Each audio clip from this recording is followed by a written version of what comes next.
ओंकार स्मरण।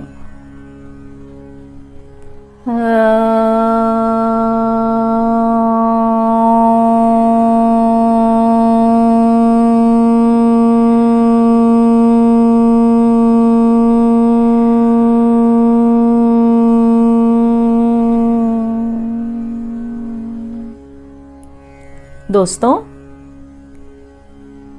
एक सुंदर सी कहानी, शीर्षक है साधु और सेठ। एक साधु थे। उन्होंने घर गृहस्थी त्याग कर आत्म साधना का मार्ग अपनाया था। एक सेठ उनका अनन्य भक्त था। वह उनसे ज्ञान की बातें सुनने आया करता था। साधु के प्रति भक्ति बहुत थी, पर तर्क वितर्क भी उनके साथ खूब किया करता था। एक दिन साधु कह रहे थे कि धन संपदा का मोह बहुत बड़ा होता है। उसे छोड़े बिना आदमी का कल्याण नहीं हो सकता। सेठ बीच में ही बोल पड़ा, स्वामी जी, आपको सब कुछ नहीं छोड़ना था, कुछ तो अपने पास रखना था। आखिर जरूरत तो पड़ती ही रहती है। अपने पास कुछ होता तो काम आ जाता।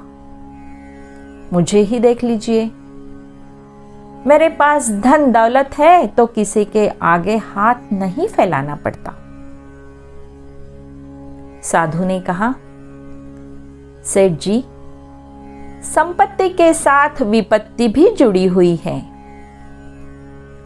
आदमी का मन निराकुल रहे, शांत रहे, इसका एकमात्र रास्ता त्याग है। दोनों के बीच इस प्रकार की चर्चाएं बराबर चला करती थी। यह स्वाभाविक था। दोनों के मार्ग अलग अलग थे। एक निवृत्ति मार्गी था, दूसरा प्रवृत्ति मार्गी था। एक दिन स्वामी जी कहीं जा रहे थे। सेठ उनके साथ था। रास्ते में एक नदी पड़ती थी। उस पार जाने के लिए नाव खड़ी थी। दोनों उसमें बैठ गए। मल्लाह ने स्वामी जी से किराए के पैसे मांगे, पर उनके पास तो कौड़ी भी नहीं थी। वह सेठ की ओर देखने लगे। सेठ ने मल्लाह से कहा, यह लो। सेठ ने पैसे तो दे दिए, पर उसे अपनी बात कहने का मौका मिल गया। बोला, बाबा जी, आपने देख लिया, यदि हमारे पास पैसे नहीं होते तो नदी कैसे पार करते?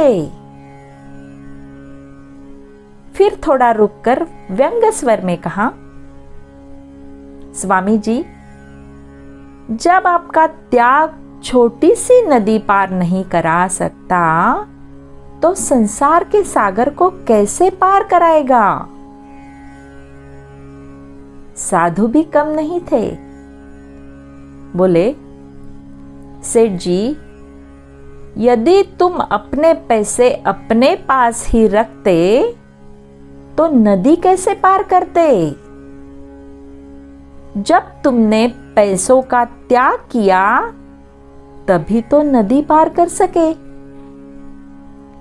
याद रखो, पार त्याग ही कर सकता है, संग्रह नहीं।